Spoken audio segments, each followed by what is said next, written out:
In China's manufacturing hub, another troubling product has made headlines: the smart toilet. During China's National Day holiday, Ms. Li from Huizhou City, Guangdong Province, received an urgent call from her building's management while she was away traveling. She was told her apartment had a severe water leak, flooding the unit below and even damaging the elevator. She was instructed to return immediately to handle the situation. Ms. Li arranged for a friend to check her home, and they discovered that the cause of the flooding was a smart toilet in her master bedroom that had exploded and caught fire.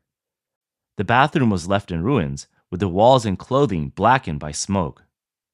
In an interview, Ms. Li recalled, "I've never heard of a toilet catching fire or exploding. Luckily, I wasn't home. If I had been home, I may have been injured by the explosion or passed out from the smoke." Regretfully, she said, "The whole master bedroom is blackened. It must have burned for a long time. The worst part is all my clothes are ruined. Some are only a few hundred yuan, but others cost over 10,000. It's such a heavy loss."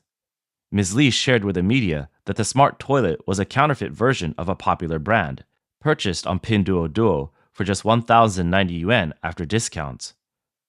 The incident quickly gained traction online, with many users commenting, "Someone, please tell us what brand it is so we don't get scammed too. My toilet is also smart, but the seller went out of business soon after I bought it, and now I can't find anyone to help if there's an issue. I didn't trust Pinduoduo, so I bought mine on JD.com, but the faucet I bought there exploded and flooded my house. Even products from physical stores might be fake. How can anyone trust these cheap goods online?" One user mentioned seeing news of a woman being burned by a malfunctioning smart toilet, joking, "Something's wrong lately. Are Chinese toilets staging a rebellion?" In September, Ms. Xiaolin had a terrifying experience that still haunts her. She recalled that her smart toilet had been working fine for over 3 years, though occasionally the water temperature would be a little too hot. On the day of the incident, she pressed the usual cleaning button, but the system froze. After a delay, the toilet suddenly ejected boiling water with smoke coming out. She said, "I jumped up in pain and screamed for a long time." After being scalded, Ms. Xiaolin rushed into the bathroom and used a shower to cool the burn. After an hour of cooling her skin, she applied burn treatment cream. Still feeling discomfort, she went to the hospital where she was diagnosed with second-degree burns to her perineum. Ms. Xiaolin contacted the brand's customer service but received no response. The next day, she posted about the incident on social media, tagging the official account. The brand quickly reached out to her. Initially, Ms. Xiaolin considered taking legal action to calculate compensation, but since the brand responded proactively, they reached a settlement. The settlement included 3 parts: a refund with triple compensation, reimbursement for medical, lost work, and transportation costs, most of which were covered by insurance and public health care, and compensation for emotional distress. The parties reached a settlement without a formal forensic examination. Ms. Xiaolin did not pursue further claims for possible laser scar removal. On September 30th, reporters called the brand's customer service, but they stated they were unaware of the situation and would need to wait for the repair team's inspection to confirm the cause. By October 3rd, Ms. Xiaolin reported her injuries had fully healed and the compensation had been received in full, but she also mentioned the significant amount of online harassment she had received, including defamatory rumors, which caused her distress. She said, "The compensation issue is mostly resolved, but there were so many malicious rumors along the way. I plan to take legal action." She had filed a case through the internet court, asking the platform to disclose the identities of those involved and planning to sue specific individuals. Some commenters supported her, saying that taking legal action against online harassment was justified and that the real problem lay with poor product quality and inadequate customer service, which forced Ms. Xiaolin to openly share the details of her story online. As smart home technology continues to rise, smart toilets are becoming a popular choice for many households, offering features like heated seats, warm water cleaning, and remote controls. According to the China Smart Sanitary Appliance Industry Development Report, China's production of smart toilets is expected to reach 13.7 million units in 2024, an 8.5% increase from the previous year, making up 72% of the global market. Instant heating models will account for 67% of total production. However, consumer experiences with smart toilets are mixed. One consumer, Ms. Zhang, reported occasional malfunctions, slow after-sale support, and concerns about the safety and hygiene of the spray function, which led her to avoid that feature when purchasing. Another consumer, Mr. Wang, opted for a semi-smart toilet with basic features like heated seats and automatic lids, finding it more practical and safer.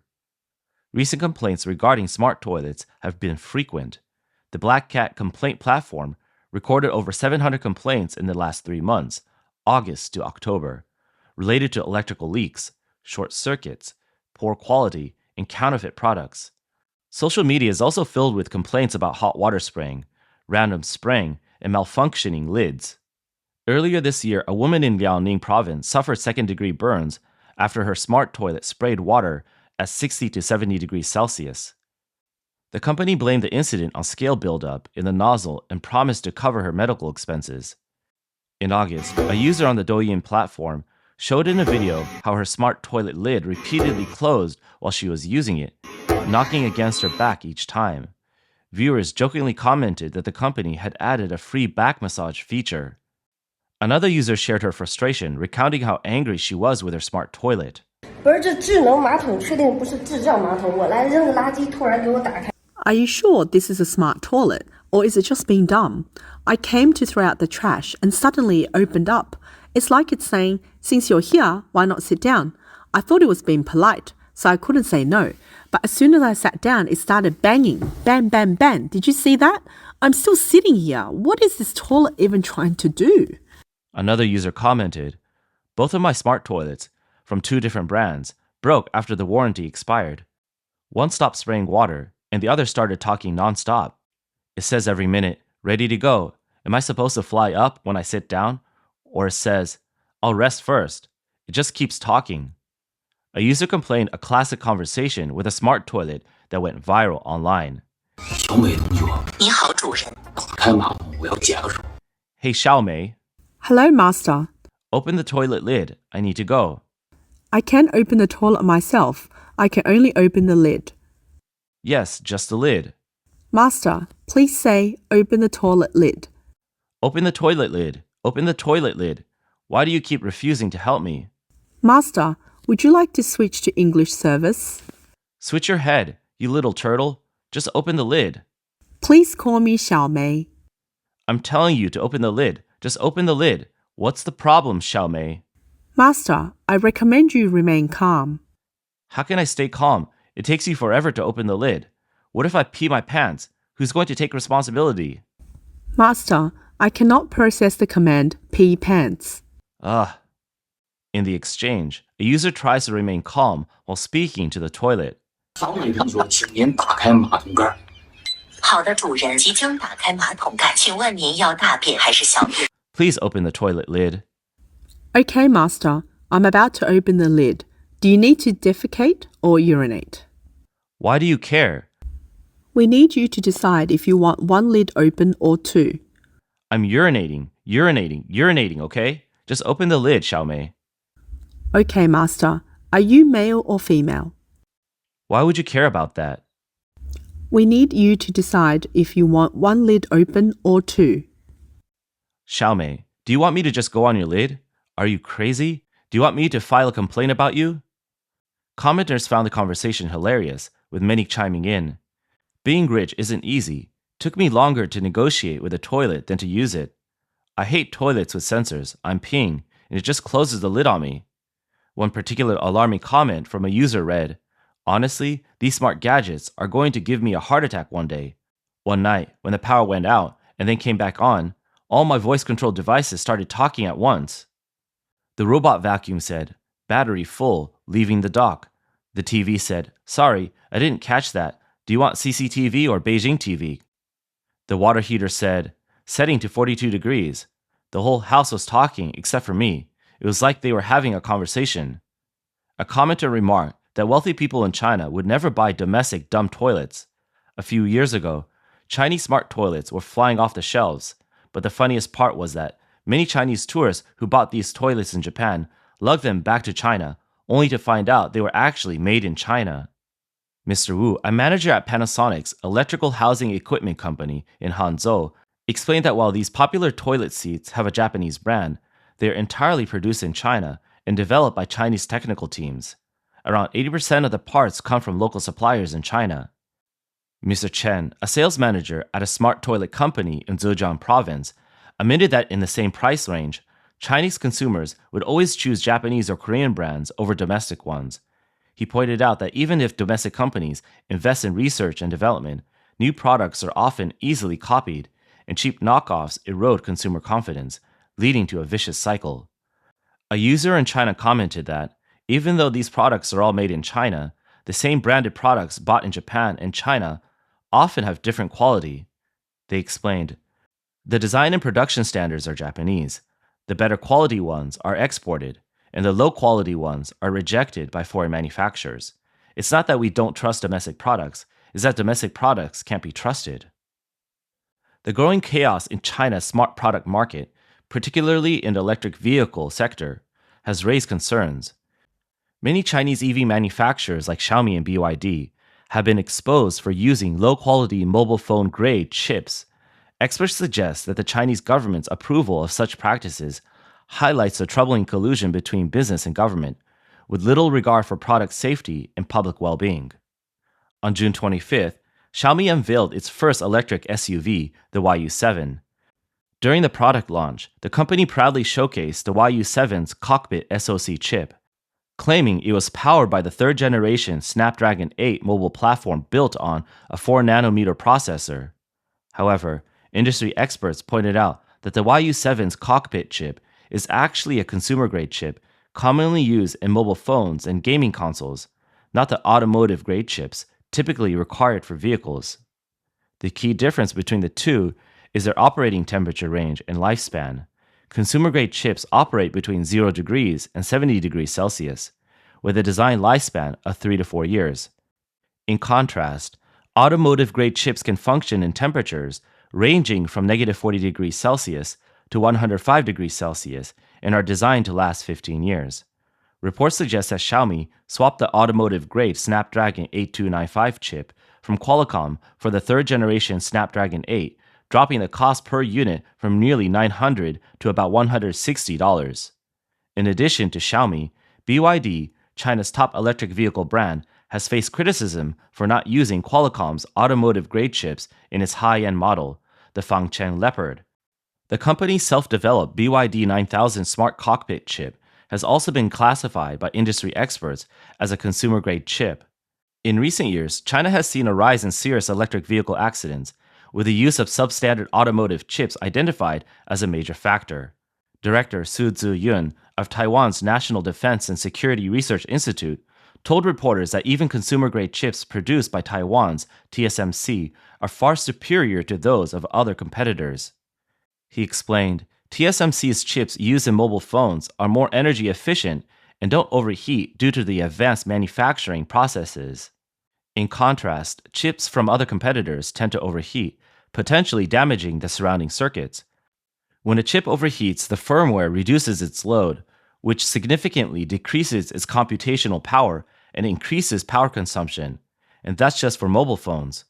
Su Ziyun added that electric vehicles, especially those relying on smart driving functions, depend heavily on computational power. If consumer-grade chips are used, their performance can be unstable, which poses significant risks to vehicle safety. He also noted, China's chip industry technology is still unstable. Without breakthroughs in core chip technology, it creates issues with the stability of downstream industries. Su Ziyun warned, it's easy to imagine that in extreme working conditions, the chips in Xiaomi or BYD vehicles could fail, which could cause a driver to lose control or the vehicle's self-driving system to malfunction. This is a terrifying scenario. He compared the situation to using a smart engine to pull a large vehicle. Imagine a 1000cc engine carrying an 800-kilogram car. Fine, but if you put a 2000-kilogram car on that engine, it's going to struggle. The engine will overheat and break down. Analysts argue that the use of consumer-grade, low-quality chips in Chinese electric vehicles reflects a lack of corporate responsibility in China's automotive industry. Despite the chip's instability, companies are pushing vehicle performance beyond the chip's safety standards. Some also speculate that the Chinese government is concerned the US may eventually impose sanctions on automotive chips.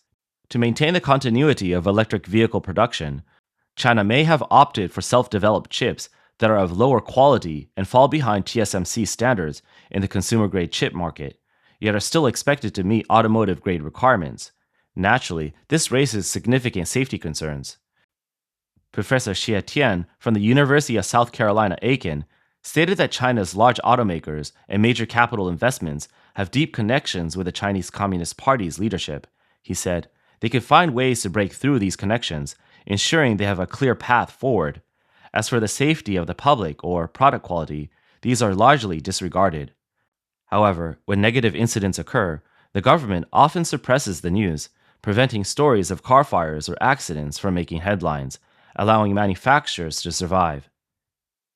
Israeli security experts have also warned that China is using connected smart devices, ranging from electric vehicles and robot vacuums to drones and routers, for espionage activities.